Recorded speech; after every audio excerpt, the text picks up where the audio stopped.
Today, three of us here, Winwen, Chunan, and myself, will be kind of having a conversations about our experiences in programming and facilitating a project called Borak Bansan, where there's three components that we try to plan it collaboratively and also become a learning program for youth. So this is our first attempt in collaborative planning and also first attempt to have this kind of conversation online. So we hope that we could share more here. And maybe first is like how this whole thing came about. Borak Bansan is actually, I mean, as you see, Borak is chit-chatting. Bansan is actually a Hokkien word for Bansan is in market, local market. So we actually want to look at market from the place and community and through like a community-based learning where ArtSet has been actually experimenting this approach for many years. And also one more thing is this approach that we always invite artists that use very different art form to actually interact with the local community, facilitate young people to interact and capture and research about local culture. So many type of art form like dance, performing arts like drama, visual arts like photography, all that you can name, we actually done it many times. But this particular time of Borak Bansan, this Chaurasta market or local market, board game, and then there's another component is new here, which is intergroup dialogue. Why intergroup dialogue now? I think it's actually not like very specific that plan, but I think it's because Winwen came to talk about, hey, do we want to take a look at this approach of intergroup dialogue? I think now also we look at maybe there's a little bit of lacking of critical thinking lens in the project. So therefore, this is how we started. So I think coming to the continuation of the conversation, we will talk more about how we work together and then put all this component together. But first, let me introduce Win Wen. So, okay, Win Wen is actually a sociology and anthropology student. Used to be ASET interns for 2 times. She then know ASET more, and then therefore this round, she actually the person behind the project introducing this IGD kind of approach lah. And she's also the programmer and facilitator in this project. So the second one I want to introduce is Chunen. She's actually a veteran artist, worked with ArtSet for quite a few years, using photography, video, and this particular Borak Bansan project, she's actually using the approach of board game design. And myself is actually one of the programmers in this project. So basically, this intergroup dialogue, or in short IGD, is a model of dialogue that tries to encourage students at US colleges and universities of different backgrounds to talk with each other, to exchange their perspectives of how their own social identities have affected their lives. And this was actually something that I personally went through as a participant in IGD course, and also later on to be trained as a facilitator, which involves, I think, in total 6 months of training, including a practical component. I think I personally was really interested to explore how this could be useful in a Malaysian context because of how much impact the experience of participating and facilitating IGD had for me in understanding my own social identities and also how others' social identities affected the amount of power and privilege each of us had in different contexts. So yeah, it was with kind of that I thought it would add a different and more critical element to ArtSet's programs that usually focus a lot on local culture, local people. But I thought the lens that focuses on social identities and the effects on power, privilege, and oppression would add an interesting element. Maybe I want to go to like why we all want to make a decision and put all these three together. Like, the very different components of thinking. Chune, we want to do you remember why we want to put all these three together?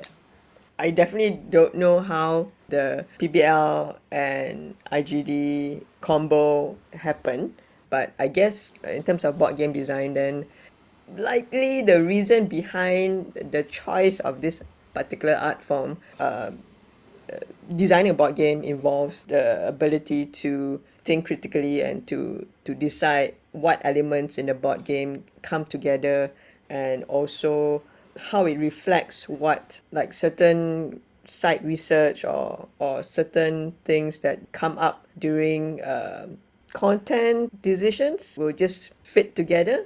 Playing a game is fun, but actually behind the game, what needs to be thought through has in the past better highlights a process or a value chain, so I think from my past experiences, deciding on board game design as opposed to, let's say, photography or videography would yield a more immersive process and experience for the participants. Does that kind of answer your question? Yeah, I mean, we never really asked each other like quite clearly. We went why? Actually, I also thought like, maybe you can add into that. Yeah, I think because IGD in its original classroom form is done within the set group of participants over a long period of time. But I think ArtSet's PBL approach that is really grounded in a real site and emphasizes on interactions with people beyond that set group of participants, I think it has a lot of potential in kind of expanding that intergroup contact, right, which is the theory underlying IGD, emphasizing on how contact or encounters with different groups of people would increase intergroup understanding and awareness of social identities. And in terms of the arts, I think I wasn't too sure also at the beginning, I mean, to be honest, but I think that through this program, I'm starting to see more and more how like an art form as a form of creative expression can be a really powerful way for people to kind of process and articulate or convey their learning, that I think is an interesting addition to IGD, which is usually very emotional and very much, I would say, heavy. Yeah. I think I said about the critical thinking lens, right? Listening back what Raymond said, actually, yeah, I think you kind of say a bit about the objective before, but it's not so clear like like now, like when we all also don't know that time. We're like, oh, shall we try? I said, yeah, let's try. I said, we've been doing working with so many different artists using different art form. Most of the time, we able to read documentation, expressions like this is the story about or the history piece. So it's a very documented, like a documentary, kind of piece. But just feeling that there's this lacking part here where it could be more linking to the youth, relevance to them, as well as looking at why certain thing happen. There must be a reason behind. Therefore, I coin it as critical thinking, because a lot of the time they will wear very the lens is like, oh, old market or old things gone. How I'm gonna appreciate it now during the workshop, but after that, then they will leave. So I think this is something that I think from my set point of view it's also for myself, like to see how we put together and can be more relevant to the youth, as well as pushing it to more maybe further action for the youth, bringing value to them. So from there, I think, yeah, so I said, okay, let's try. And then that's started our journey of collaboration, which is not easy. I think we started in April. It's like almost 4.5 months as a whole, yeah. I've been planning, framing, syllabus, outline, beginning, I think 1 month, not every day 1 month. But the second half, like 2.5 months, is actually where the implementation stage where we have students. So the students is actually youth about 17 to 23 years old, 14 of them. And we actually conducted how long? I think like 20 sessions online, twice a week.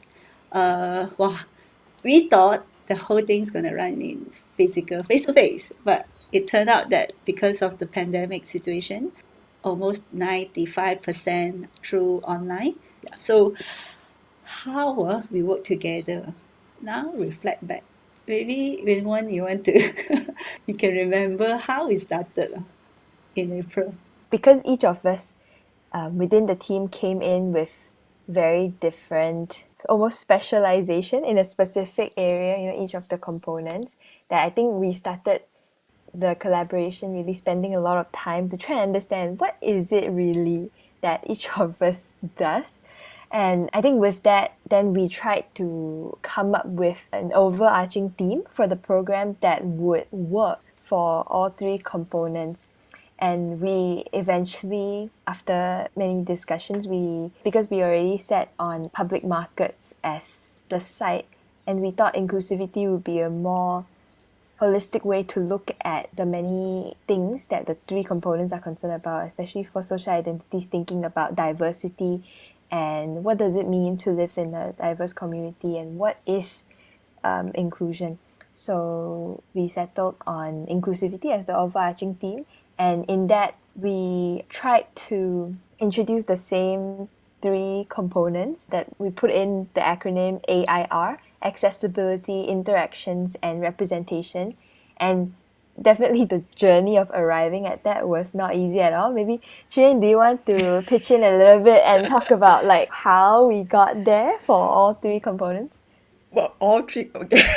Well, I mean, like, at first we kind of started with AIR. I think we agreed on that between the IGD and the site Right. side. But I mean, on the game side, yeah. Yeah, Do you I want think to I think when I got clued in into the fact that, well, okay, the theme is inclusivity in the market, then I'm like, wow, how would that play out in designing a game? So I also did some research on games that talk about representation, and came across this site. It evaluates games based on the diversity or inclusivity level in different ways, whether or not visually who is represented, who has access to the games in terms of cognitive or even social economic statuses. So yeah, so I have to say, it was quite tough. I mean, I already had sort of a outline of how participants new to board game design would be able to be introduced into the process of designing a board game. So I had to pick out a part, or include a part, or insert a part that did make them think about the inclusivity level of their game. And then I remember Wilwen and Yifan called me up and said, okay, we're going to present inclusivity to the participants in this manner. Then I'm like, oh, okay. And then it was suggested to me quite strongly, although very nicely, that it would be good that the game design components would also reflect those same terms as Winwood mentioned just now, the AIR. So I was like, oh, okay. So I had to spend some time figuring out what it would mean, what accessibility, interactions, and representation would mean in a game when they think about it. I think that thought process came as a very, I mean, it was a very challenging thing to think through and to also integrate into the board game design process.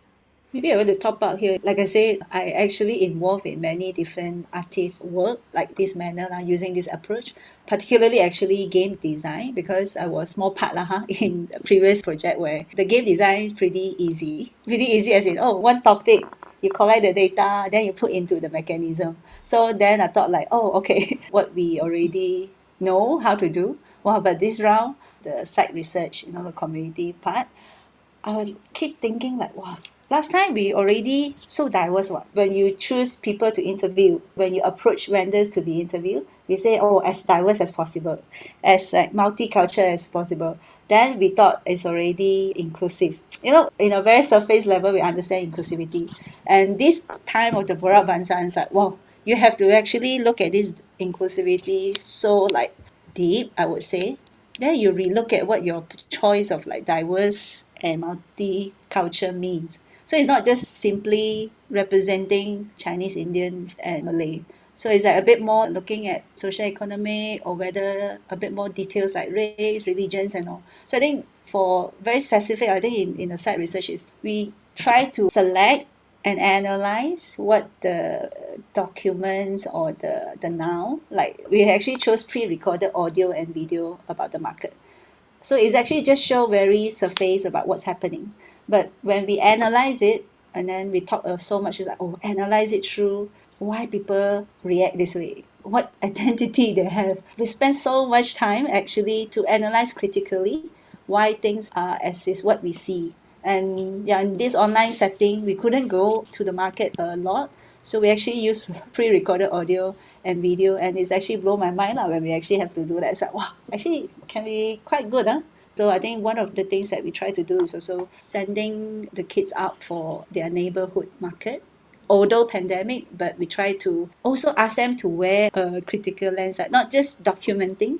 So I think the different approach, and this means a lot of discussion. Yeah. So I think I'm telling you now, like feels like easy. I think we can ask everyone, like I don't know how many discussion that trying to merge. Oh, is it can be both? Can we consolidate? So that it's not like a separated.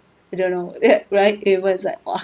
Actually, that's interesting. I think I never really asked you this, but like you said, it's kind of a new approach in which you're not bringing all of them to the same site, for example, Charasta Market, but instead we ask them to go into their neighborhood markets, right?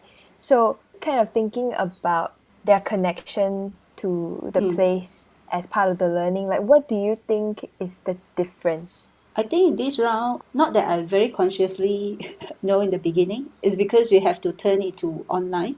I actually re-question whether a site that we predetermined in the project, which is Chaurasta, is it too far from what the participant know and understand. And actually, because of pandemic, they cannot go so far, right? So we said, oh, well, let's go to your neighborhood market.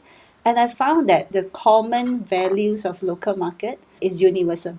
When I say universal means it can be put at the same level. You do not need to go to just a site. So you have to have similar characteristic kind of site like local market as the team. So you can still wear the critical thinking lens and all. But as I said, this definitely the lacking part will be the relationships and the interaction with one particular site. I think there's two ways of looking at place. So when we talk about how IGD, which is looking at social identities and all that, is actually positive. Like, you can see it in not just one place, but the place and community can be, like I said, you have to extract that kind of commonality among the local market. I mean, I only realized it after the workshop. It's like, okay, can do like that as well. Yeah. Yeah, I think to kind of echo that, one thing that I've come to really realize is how important it is to establish the relevance of the content or whatever that it is that we're doing in the program. But it's like, how is it relevant to the participants? I think one thing that I was surprised by, like in thinking about how do we better integrate the three components, one thing that we tried to do was to actually during the process of the participants familiarizing themselves with playing games online and also developing their understanding of social identities, one of the sessions we actually use a couple of the tabletop games that we played as kind of text to really dive deep into analyzing how social identities in relation to the AIR, accessibility, interactions, and representation actually show up in the game as designed by the game designer, but also how the participants as players bring in their social identities into the game. Surprisingly, I guess I was surprised that was able to help them make connections, kind of almost bridge what they have reflected on so far about how their individual social identities affect their lives, connecting that to more observable or external things like media or text or literature that we sometimes take for granted. Looking back, it was almost like what you said, building that critical capacity to be able to extract from whether it be real life situations like in markets or text that we encounter in everyday life. How do we extract social identities from all those things and be able to think of power in that way?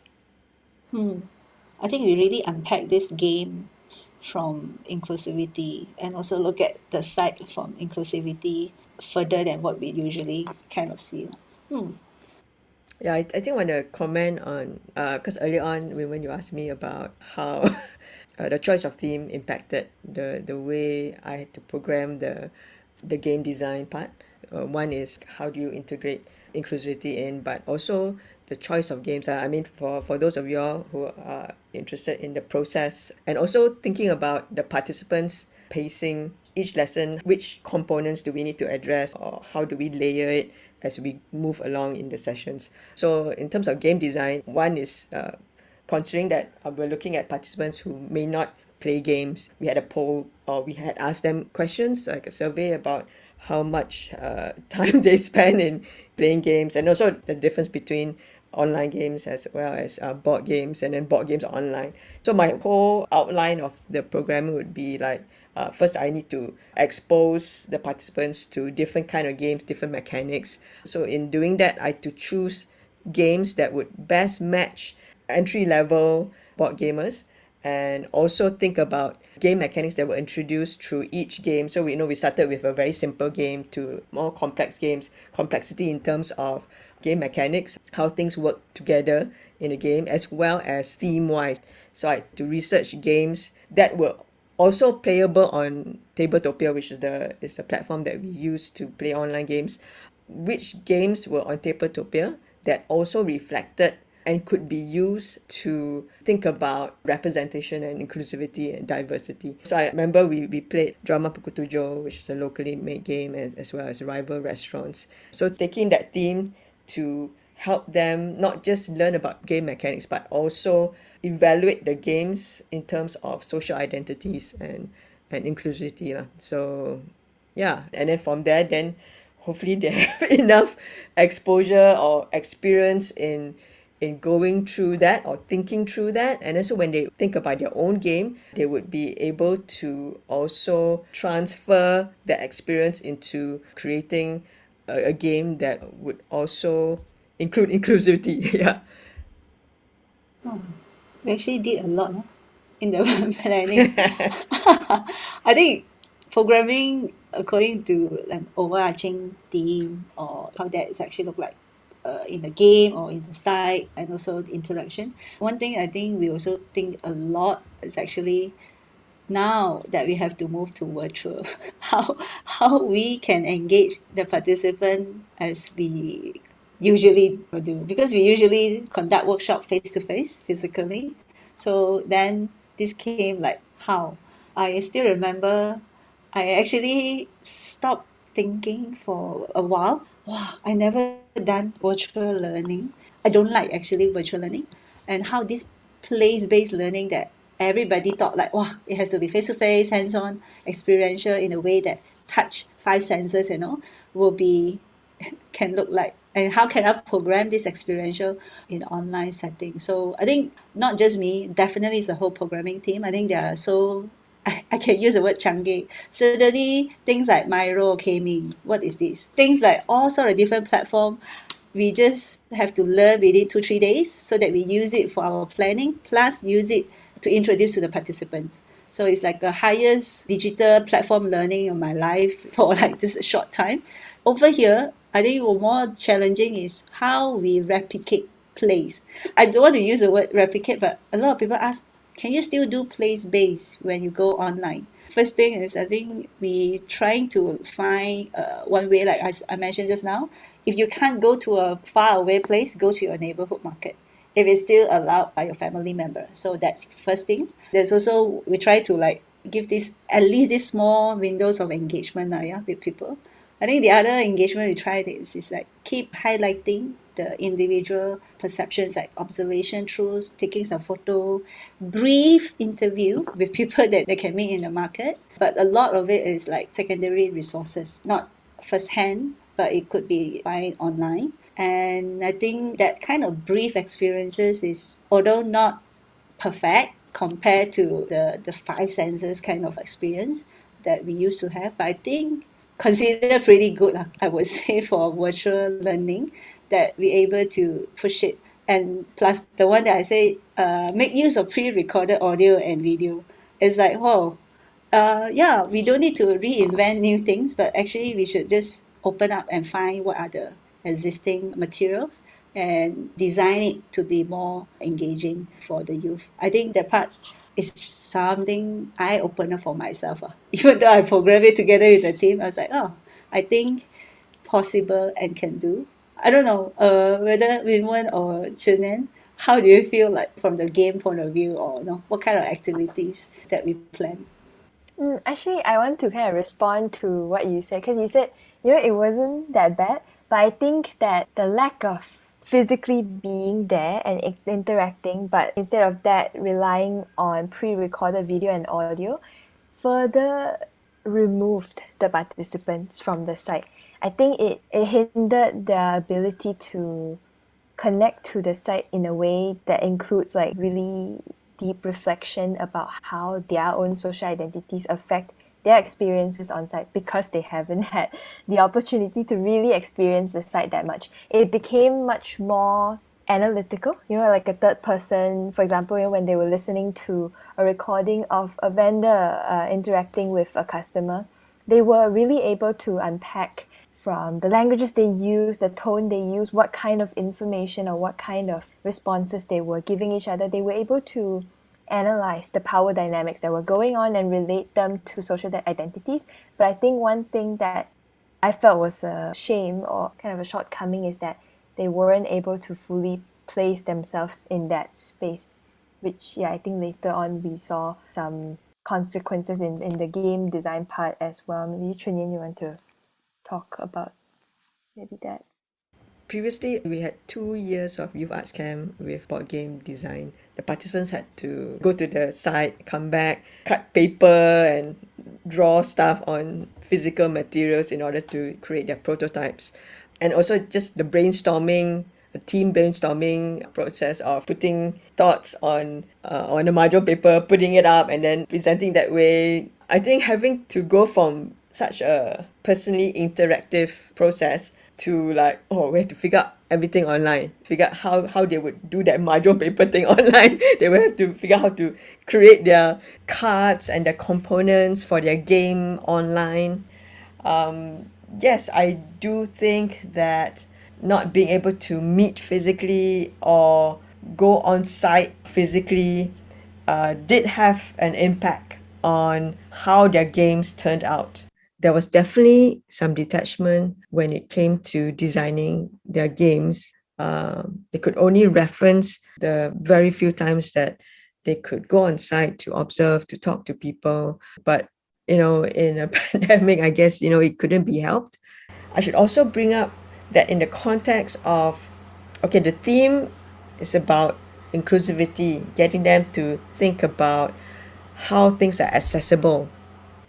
I think one of the very big challenges was how to include as many participants from different backgrounds, different social identities, to include them into something that is it's hard to, you need to have good internet, you need to have a laptop that can run Tabletopia well as the communication platform like Discord or even Zoom, Miro that was discussed, and having the correct mic, camera. So I think, one of the things that I was moved by in the beginning was, the team really tried their best to include as many people, finding out what their tech needs are and then driving earphones, mouse and laptops to those who needed it. Also, like, I remember going to one of the participants' apartment and checking out the different speeds of the internet carriers there so that we can let them know what is best, giving them subsidies.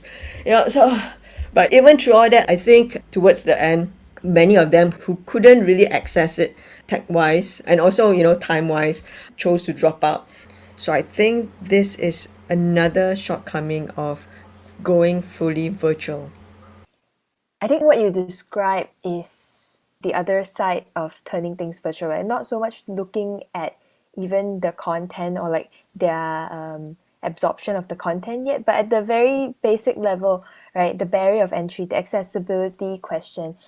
Just now when we were talking about when they are just trying to analyze something that's pre-recorded, that they are not personally part of the interactions, I felt that because most of the site interactions were based on those kinds of experiences rather than their own, when they tried to turn their research, which Leopold mentioned, a lot of it was secondary resources, when they tried to turn that research into the tabletop game, a lot of the times a lot of generalizations and a lot of assumptions were made.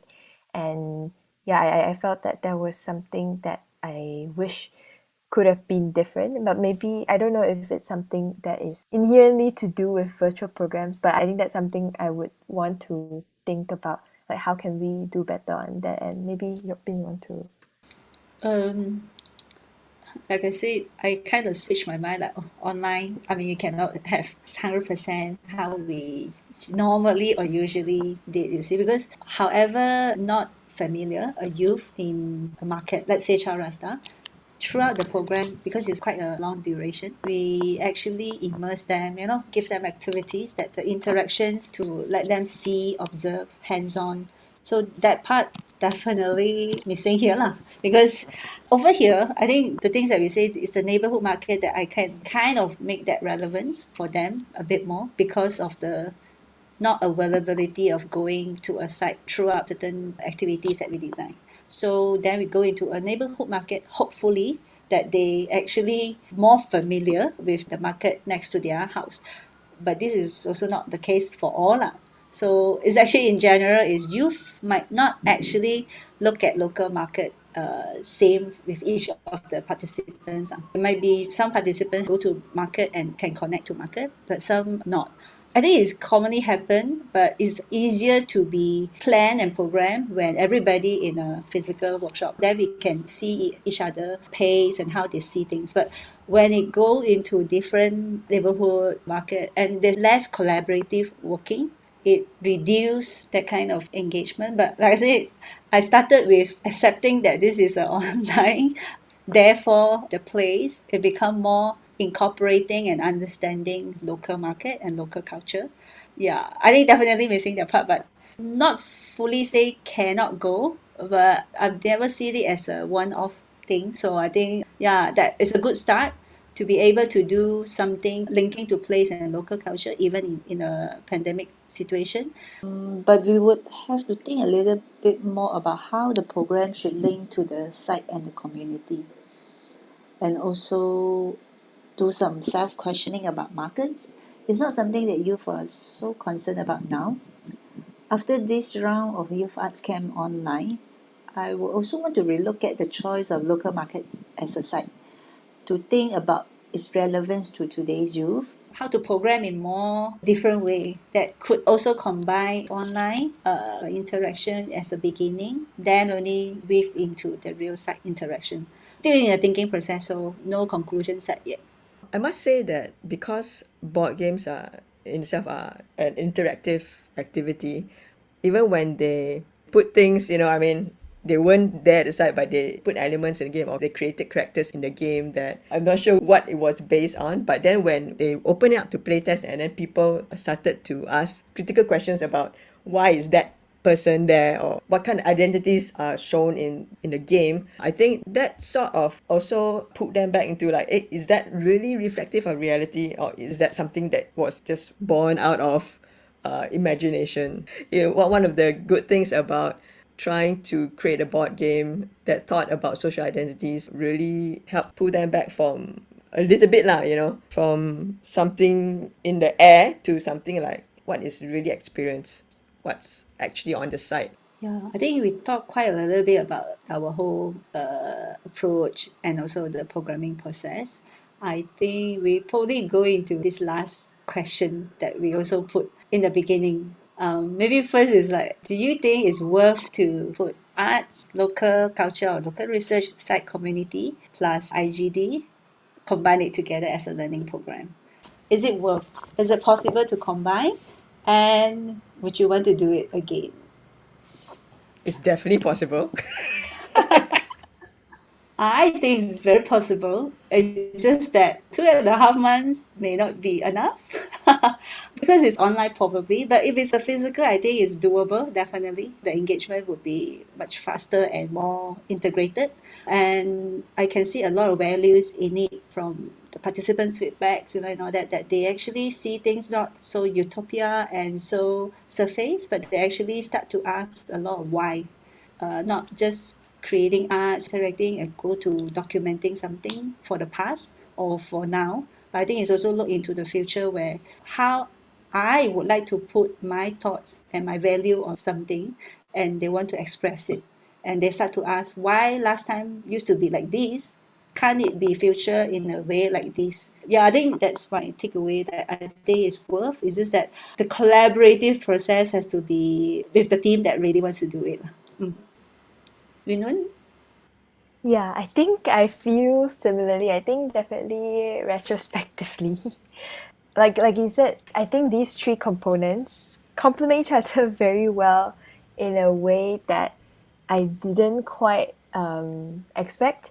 In a sense, like you said, yes, on one hand, the participants learn to ground their views and thoughts in real things that they observe on site, or real data, interactions with real people. But at the same time, it's also that creative process of the arts, right? The art making process gave them an opportunity to actually imagine something different.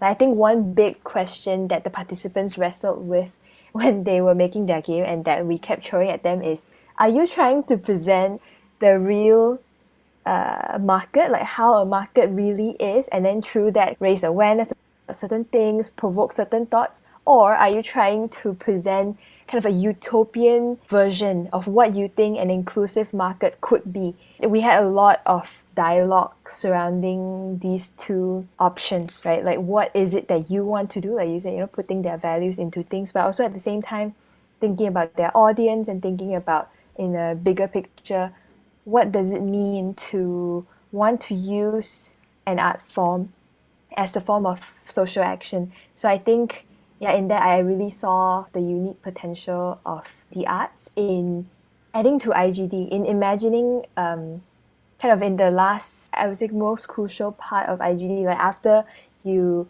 kind of talk with each other, you understand each other a little bit more based on the different social identities. Actually, the big question is, how then do you take this understanding, this knowledge, to build effective alliances and make changes, right? So I really saw that the arts added that very important element of imagination of different futures that definitely makes me think it's possible, even though the process of getting there can be challenging. It's quite challenging, but I think when there's a will of the programming team, I would say it's possible.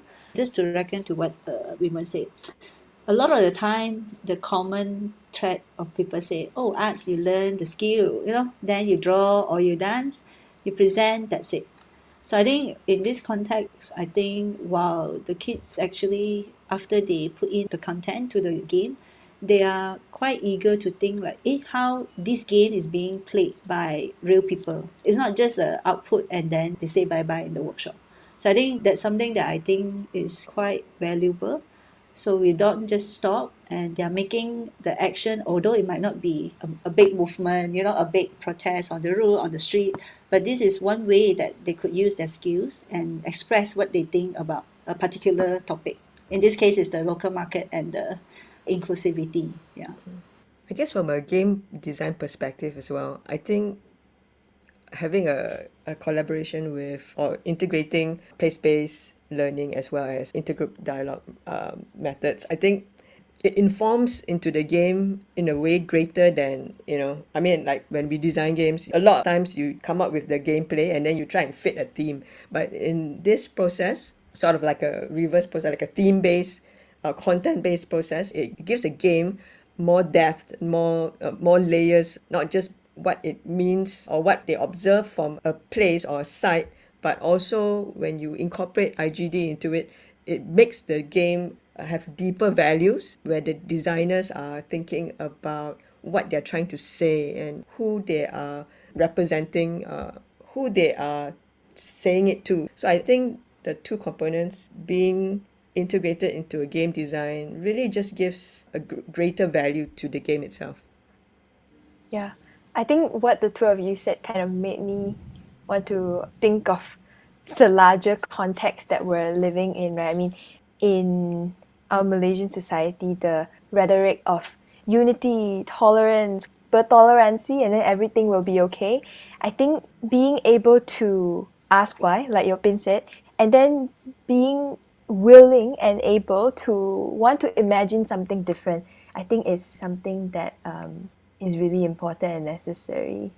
Maybe to kind of draw from what both of you have said so far, that is what I see as the greatest maybe potential opportunity when we combine these three elements.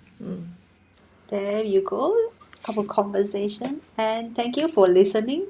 Thank you.